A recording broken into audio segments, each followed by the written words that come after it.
Hello, beautiful people. Welcome to my vlog. I want to start with a disclaimer. I filmed this for another platform and then decided that I want to put it here. And I want to mention that these are my own guesses based on the fact that I'm looking at the bigger picture and I'm making my conclusions. So take a look at films, movies, if you like going to the cinema, if you like watching any Amazon Prime, Netflix, if you like being entertained, this one is important for you. Okay, wait.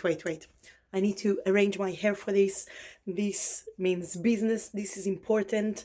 And the reason that I'm saying is important and the reason I want to talk about it to everyone is because until now, obviously, as you may see from the name of my page is specifically about films, film festivals that I go, filmmaking, since that's what I do as my job. Well, I'm an actress, but I am a filmmaker. I'm at film festivals that I go, film reviews, etc., etc., etc. Mainly what I see and mainly what the algorithm shows me, which I'm very grateful for, are people from the industry talking about films, talking about movies.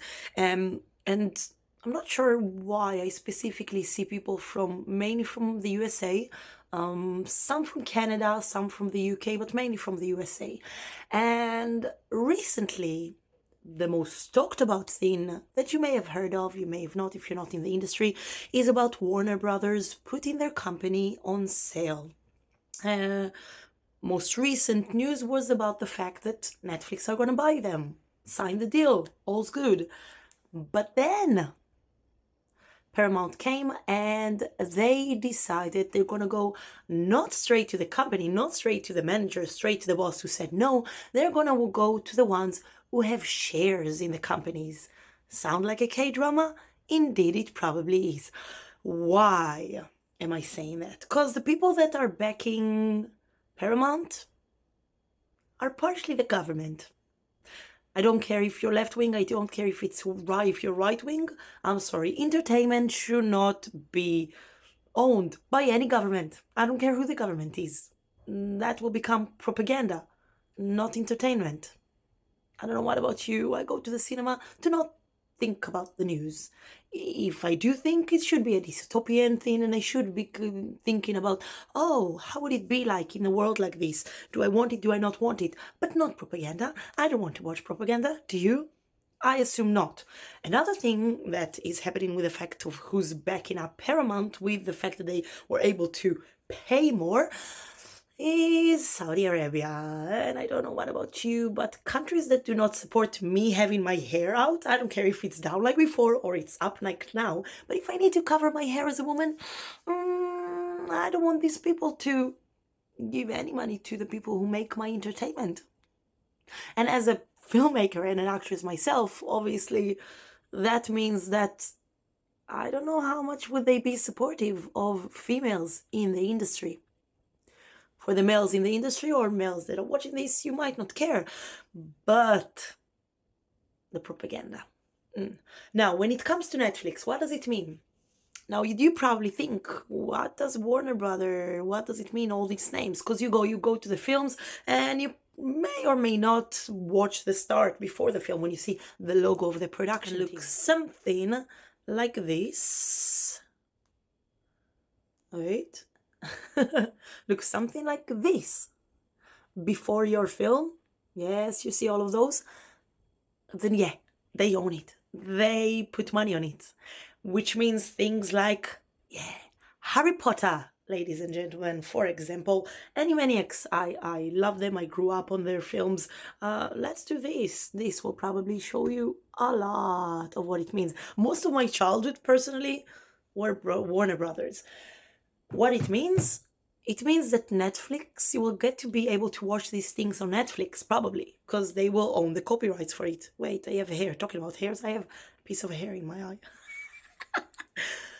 What else does it mean? Well, if you remember when Netflix just started, you used to have Disney on it. You used to be able to watch some Disney films on it until Disney opened Disney Plus. And then you were not able to watch Disney anymore on that. But Warner Brothers, yeah, loads of big names, and that will become available on Netflix. Now, one of the things that, sorry, still have something in my eye. Let's stop this for a second. Okay, we're good. I hope I didn't lose my train of thought. Back in the game, I said, we mean business. Okay. One of the things that most filmmaking people and film people are talking about how they're against Netflix taking over is about the fact that they think that once Netflix will take over Warner Brothers, most of the film things will move on streaming channels. And for people who love the cinema, as we know, cinephiles, that is a big problem. Why is that a big problem? Because cinema, either way, is suffering for a long time. Whether it was pandemic, after that it was the strike, the writer's strike, the actors that joined the writer's strike against AI, and about how slowly there are less productions coming out from the USA, especially from Hollywood. But, and I have here a big but of why I am not agreeing with them.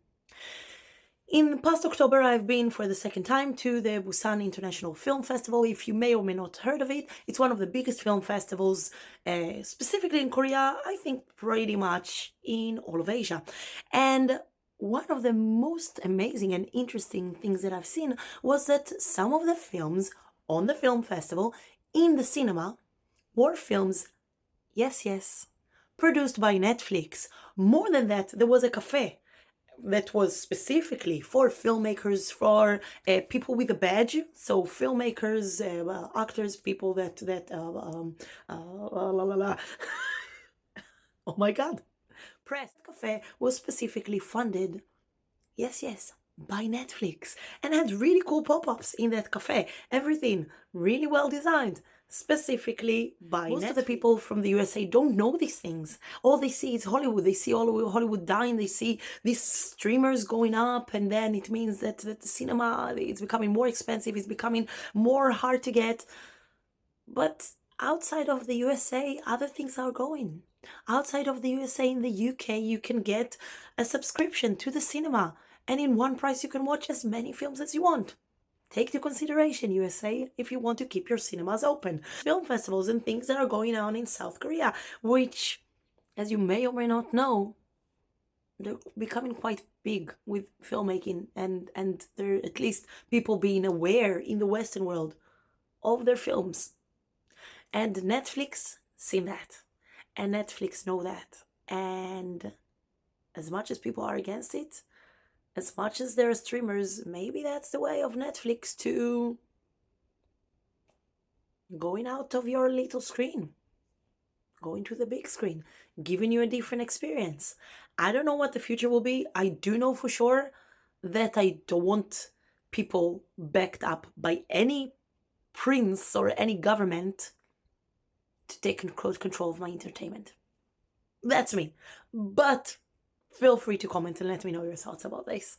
And this is important for everyone, because we all like entertainment. We all like entertainment. Now I finished my business. Okay, I finished my pitch. Done.